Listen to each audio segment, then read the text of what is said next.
Welcome back everyone to my Let's Play of Final Fantasy II for the Nintendo Famicom system. Let's finish off the Jade Passageway. And that sign there says, this is the passageway to hell. Actually, for us, it's the passageway to Pandemonium, a castle that, I guess, the denizens of hell created. And that the reborn Emperor has summoned to serve as his fortress. So we only got 2 more floors to go here in the Jade Passage. And they're not very maze-like at all. They're just basically a straight shot around a central hole. So, luckily, like I said in the last episode, we can't fall down the hole like in Dragon Quest. So, we just have to wander around the perimeter of the hole and pick up some treasures. Not too many left. The bulk of the treasures in the game are going to be in Castle Pandemonium. But when we, this won't be the last time though that we're gonna like go through the Jade Passage. Like I said, we're going to basically go through the Jade Passage, get all the treasure, and then we'll warp out, sell some stuff, pick up some last minute supplies, and then make our final push then through the Jade Passage and then Pandemonium. So the second passageway through the Jade Passage won't be as bad as the first one because, like I said, we won't be looking for any treasure. We'll just do a straight shot through the dungeon. So, still putting up these annoying abyss worms.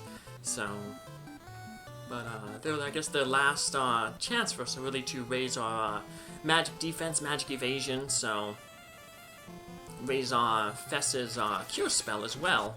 So, that way it'll heal a little bit more when we use it in battle if we need to use it in battle. We've been lucky that most of the time when we had to use cure, we didn't have to use it. We were able to cure outside of battle, so that's usually how you want to do it anyway, because that way you get those hit point increases. So, you know, a few of our characters got some hit point increases there. So, yep, cure's at level 8 now, so I doubt we'll reach level 9, so that'll be a lot of castings of it. So we're pretty good with it there, so let's pass down that dragon shield to Maxine. Could have done that earlier. It doesn't matter which one it replaces, be it the flame or the ice shield. Both of them have the same amount of evade, and the dragon shield's going to cover all the resistances. So we'll just flip around. So reorganizing some inventory here. So we'll eventually end up filling a whole bunch of these slots then with elixirs. So that'll help keep Fess powered up. So even if I end up getting another Osmos spell for Fess, it'd probably be good just to keep elixirs on hand anyway, in case you run into enemies like the Mega Parasites here that can cast Osmos themselves, and you know that would stink if you you know, had Fess hit with the Osmos spell and had no way to recover his MP. So, because you have to have at least the amount of MP needed to cast Osmos in the first place for it to be of any use. So,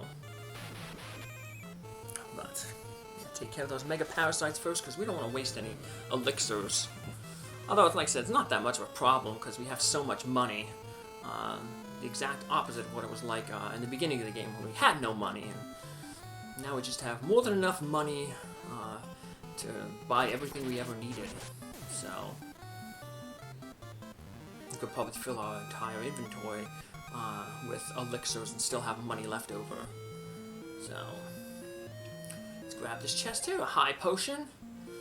Kind of a worthless treasure, but it'll save on maybe one cure usage. High potions are basically like cure 2 spells in like future Final Fantasies. So protect gloves. So let's see, that could I guess go on. That'll give us a little bit of extra protection for Leon there, since he doesn't need the giant's glove to give him the strength boost because he already has the giant helmet doing that. And the black garb is giving him the agility boost. So, he's getting all his boosts. Fess still would like to get holy up a little bit there. Not so much because, like I said, he won't be using it as a damage spell once he gets the Masmi and the best sword.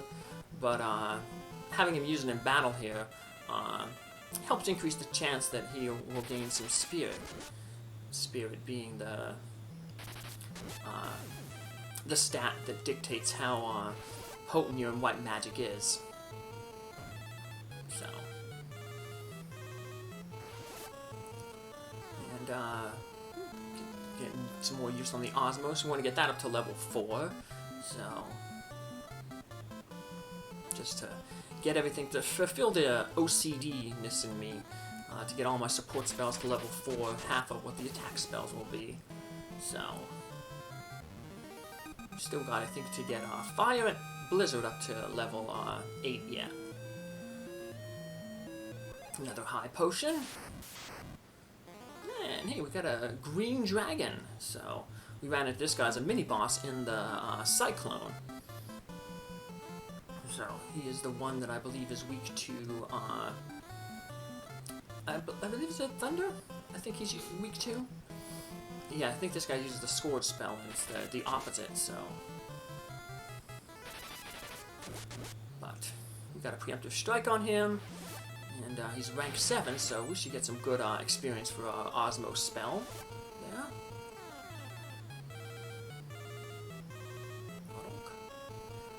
And let's keep working, like I said, that Holy Spell. And what can we do here? Flare would get some good use too, so won't do a lot of damage to him, but like I said, we already have our Scourge spell up to what we need it to be, level 8, so no use, we'll prolong the battle here a little bit, get a little bit of extra skill points and stuff, so, poison 16, not doing too much damage. Like I said, we have a lot of elemental resistance to it, so kind of a rarer spell. One of the interesting things about the Poison Cloud 16 is that's one of the spells that the Iron Giant, the kind of optional super boss, uses in this game. So you actually want him to use that spell because compared to his physical attack, that's the much less damaging option. He has the most physical attacks, I think 12 at 100%, so he get hurt when he hits you. Another healing staff. Like I said, we're not using any staff users though, so kind of pointless. If I go through the game again, I'll have to use a whole bunch of different weapon options. So, but I have all these other games to go through first. Alright, so this passageway is kind of interesting. It basically ends in a dead end. But you have to find like a hidden teleporter to advance onto Castle Pandemonium. It's really weird that they don't include a teleportation square.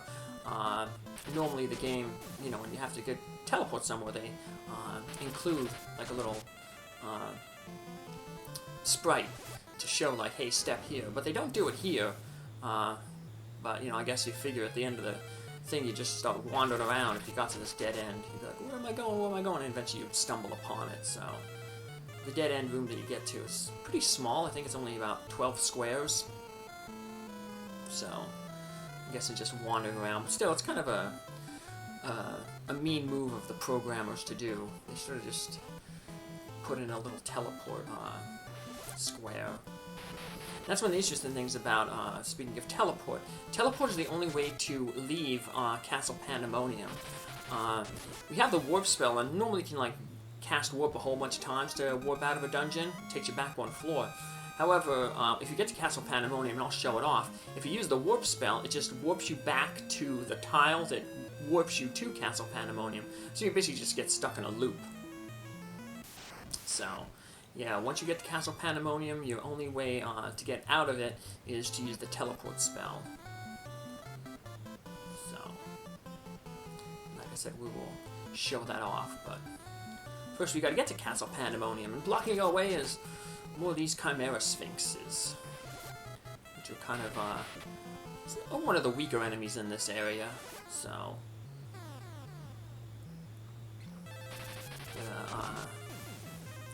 yeah, they have that Blaze 16, but it's nowhere as bad as the Cyclone 13 that the Abyss Worms use. So, Some of the enemies here are actually tougher, speaking of the Abyss ones, I think are actually tougher than some of the enemies you'll encounter in Castle Pandemonium, actually. So, let's head on up here, and here you go, you see the end there. So what is it, that's a little longer, it's 6 by 3, so 18 squares. So you just step on that square there, and we get teleported to Castle Pandemonium. It's kind of a windy little dungeon. We'll be doing a lot of teleportation. But yeah, just stepping here, there's no way out. You have to, like I said, cast either teleport or warp. Teleport, you know, preferred, because that takes you all the way out. Warp will just put you in a loop. So, common enemies here will be these Lamias and Lamia Queens in groups. So this is a good place to farm ribbons. There's another enemy here, the Death Rider. It's a palette swap of the guards and the Black Knights that we fought, the Knights on Horseback. They also drop ribbons at the same rate as the Lamia Queens, 5%. And they're also a pretty fairly common enemy. I think groups with Lamia Queens and groups with the Dark Knights both appear at 18.8%, so you're gonna run into them quite often. Unfortunately, I do not gain a ribbon here, so, but I do get to see just how far my party has come. How these Lamia Queens ain't that much of an issue anymore. So, if only they were this easy back when I was trying to farm that ribbon, it would have made farming that piece of equipment much, much faster. So, because each of those battles with the Lamia Queen was probably a few minutes long, maybe like 3 or 4 minutes. Add to it, you know, the walking toward to trigger the battle. So, at times they might have run 5 minutes. So let's see what happens here if we use the warp spell. It takes us to the previous floor, but it just warps us back to the spot that teleported us. And you don't even have a chance to move. They just instantly teleport you back to Castle Pandemonium. So now let's just use our teleport spell to get out of here. And we're going to head back to Mysidia. We're going to buy a little bit of magic. We'll give Booker and Leon maybe the life spells just to be safe. We have like 2 Phoenix Downs, but just to be safe, if somebody needs to, if we just run out of those Phoenix Downs, we can, have, you know, 2 backups to get Fess back on his feet. Now there's another encounter that I hope to encounter through the Jade Passage, but since I didn't, I'm just going to head in here real quick to grab this encounter. It's only located in the Jade Passage, so I didn't farm it when I was going through this initially, because I was like, well, maybe I'll get it on a later floor. So, I'm sure if I stuck around here on the first floor and farmed that enemy, it's most common on the first floor, and wasted a whole bunch of time farming it, I would have undoubtedly come across it later on in the dungeon. So that's the way it always works. So I think it's the game just likes to troll you and tease you like that. So, but yeah, it's a like I said, it's a pretty. I think it's like an 18.8% chance to occur here. This enemy. It's one of those eye monsters. Not like the eye, like the eye in the Phantom in Final Fantasy 1, but one of those like blobs that have a whole bunch of eyes on them. So we'll pick it up here so I can show it off and, like I said, fill up the bestiary, the non-existent bestiary in this game. But keep wandering around. There we go. Not long at all. Two battles. So the heck dies. So, nothing unique about them, just a vanilla enemy. We'll finish them off. These are holy. Booker and Leon might be able to take one out on their own. No, just missed just a little bit. So, confused. Not that bad unless you get to the second turn. So, let's see if Maxine breaks her confused spell. If not, well, she's one of our slower characters. She has the least agility of all our characters, so everybody else should outspeed her and finish this guy off. Yep, there we go. Alright, heck dies are finished. Cross them off our list.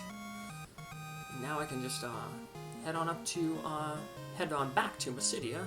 There's another thing crossed off the list, getting fire up to level 8. So now I think it's only the blizzard that needs to get up there. Let's head on back to Mysidia, park our ship, pick up those spells, heal up, buy a whole bunch of items, sell the stuff that we don't need. Because once we head into the Jade Passage, there's no coming back. We're going to go through the Jade Passage and the Castle Pandemonium all in this one final go. So, make sure we stock up on everything that we need. Cottages not important anymore because there's no place to use them inside the dungeon once we go in there. So, they might be useful if they're like in future Final Fantasies. There were save points inside the dungeon, but that won't be implemented until Final Fantasy 4. So as always, we're going to try to save as much money, although now I'm mainly just using the healing before resting at the inn to help build up a little bit of Fess's spirit, or his cure rank. And hey, I saw Blizzard there is actually at level 8, so all my attack spells other than Flare are at level 8, but that should level quickly because it's such a low level, and pretty much all encounters are going to be at least level 6 in the Castle Pandemonium. Levels 6 and 7. So basically we're just going to stock up on our elixirs here. So, you can buy basically 20 of them, but I don't think we have 18 slots in total, once you minus the key items. So, more than enough elixirs right there. We have 7 there, and I think Fess has 2 equipped on him. So, that might be 9 total. 9 in reserve, and like I said, I think a few of our characters have stuff equipped. Let's see. Fess has 1. The Uchibo were used for healing. Oh, and those guys have elixirs too, so 12 total. That's more than enough to for our characters. So, we'll give these guys their Phoenix Downs, so they can maybe revive somebody if they need to. And we can also probably get that life spell for Leon and Booker. Just as, like I said, an extra precaution. Like the Boy Scouts say, always be prepared or something like that. Or maybe I can think of the Coast Guard, Semper Paratus, always ready. So, just gotta find the right mage here. Is this it? Yes, we finally got him, so. That stinks that they put, when you buy stuff, it moves it to the front of the queue and pushes everything down. What can it be like afterwards? Booker and Leon now finally got Leon finally got a spell, Booker got a second spell, but I doubt any of them will ever have to use those spells, so just as an emergency. Like I said, we have more than enough money, so can't hurt. We'll leave some empty slots here because, like I said, there is a few more treasures that we will pick up in the Castle Pandemonium, and maybe we might get another rare drop like a ribbon or something like that, so we'll keep some spots open. Let's fly back to the Jade Passage, fully stocked up and ready to go. We'll make our final save here, and come back in the next episode to go through the Jade Passage in its entirety and assault Castle Pandemonium. Take care, see you then. Bye.